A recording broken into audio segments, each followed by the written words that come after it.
Je suis désolé, mais je ne veux pas être empereur. Ce n'est pas mon affaire.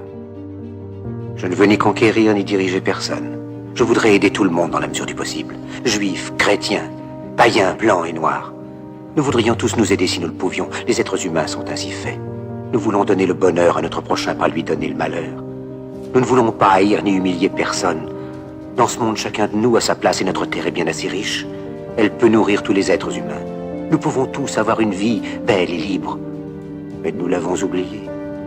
L'envie a empoisonné l'esprit des hommes, a barricadé le monde avec la haine, nous a fait sombrer dans la misère et les effusions de sang. Nous avons développé la vitesse pour nous enfermer en nous-mêmes. Les machines qui nous apportent l'abondance nous laissent dans l'insatisfaction. Notre savoir nous a fait devenir cyniques. Nous sommes inhumains à force d'intelligence. Nous ne ressentons pas assez et nous pensons beaucoup trop. Nous sommes trop mécanisés et nous manquons d'humanité. Nous sommes trop cultivés et nous manquons de tendresse et de gentillesse. Sans ces qualités humaines, la vie n'est plus que violence et tout est perdu. Les avions, la radio nous ont rapprochés les uns des autres. Ces inventions ne trouveront leur vrai sens que dans la bonté de l'être humain, que dans la fraternité, l'amitié et l'unité de tous les hommes. En ce moment même, ma voix atteint des millions de gens à travers le monde. Des millions d'hommes, de femmes et d'enfants désespérés, victimes d'un système qui torture les faibles et emprisonne les innocents. Je dis à tous ceux qui m'entendent, ne désespérez pas. Le malheur qui est sur nous n'est que le produit éphémère de l'avidité, de l'amertume de ceux qui ont peur des progrès qu'accomplit l'humanité. Mais la haine finira par disparaître, et les dictateurs mourront, et le pouvoir qu'ils avaient pris au peuple va retourner au peuple. Et tant que les hommes mourront, la liberté ne pourra pas périr. Soldats, ne vous donnez pas à ces brutes, à une minorité qui vous méprise et qui fait de vous des esclaves, en régiment toute votre vie, et qui vous dit ce qu'il faut faire et ce qu'il faut penser, qui vous dirige, vous manœuvre, se sert de vous comme chair à canon, et qui vous traite comme du bétail. Ne donnez pas votre vie à ces êtres inhumains, ces hommes-machines, avec une machine à la place de la tête et une machine dans le cœur. Vous n'êtes pas des machines, vous n'êtes pas des esclaves, vous êtes des hommes. Des hommes avec tout l'amour du monde dans le cœur. Vous n'avez pas de haine, sinon pour ce qui est inhumain, ce qui n'est pas fait d'amour. Soldats, ne vous battez pas pour l'esclavage et pour la liberté. Il est écrit dans l'évangile selon saint Luc, le royaume de Dieu est dans l'être humain, pas dans un seul humain, ni dans un groupe d'humains, mais dans tous les humains, en vous.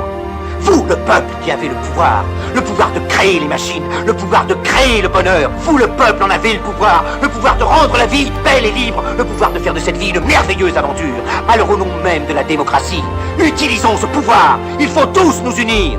Il faut nous battre pour un monde nouveau, décent et humain, qui donnera à chacun l'occasion de travailler, qui apportera un avenir à la jeunesse et à la vieillesse la sécurité. Ces brutes vous ont promis toutes ces choses pour que vous leur donniez le pouvoir. Ils mentaient. Ils n'ont pas tenu leurs merveilleuses promesses. Jamais ils ne le feront. Les dictateurs s'affranchissent en prenant le pouvoir, mais ils font un esclave du peuple. Alors il faut nous battre pour accomplir toutes leurs promesses. Il faut nous battre pour libérer le monde, pour renverser les frontières et les barrières raciales, pour en finir avec l'avidité, avec la haine et l'intolérance. Il faut nous battre pour construire un monde de raison, un monde où la science et le progrès mèneront tous les hommes vers le bonheur. Soldats, au nom de la démocratie, unissons-nous tous! Ce discours de Charlie Chaplin dans Le Dictateur nous rappelle l'importance de lutter pour la liberté et la justice, de croire en notre capacité à créer un monde meilleur, de rejeter la haine et l'intolérance et de valoriser la démocratie. Il nous encourage à ne pas nous laisser contrôler par la peur et à agir avec compassion et empathie. En intégrant ces principes dans notre vie quotidienne, nous pouvons tous contribuer à un avenir plus juste, plus libre et plus humain. En plus de ces conseils, il est essentiel de cultiver la résilience face aux défis. La vie est pleine d'obstacles, mais chaque épreuve est une opportunité de croissance. Pratiquez la gratitude pour les petites choses, car cela peut transformer votre perspective et apporter plus de bonheur dans votre vie. Cherchez à apprendre continuellement, car la connaissance est un outil puissant pour le changement. Encouragez la collaboration et l'unité, car ensemble, nous sommes plus forts et capables de surmonter les plus grands défis. Enfin, restez fidèles à vos valeurs et à votre intégrité, même lorsque c'est difficile, car c'est ce qui définit véritablement votre caractère et votre contribution au monde. En adoptant ces principes, nous pouvons non seulement améliorer notre propre vie, mais aussi inspirer et élever ceux qui nous entourent, créant ainsi un effet domino de positivité et de progrès. Merci d'avoir regardé cette vidéo jusqu'à la fin. J'espère qu'elle vous a plu. Dites-nous dans les commentaires comment vous l'avez trouvée.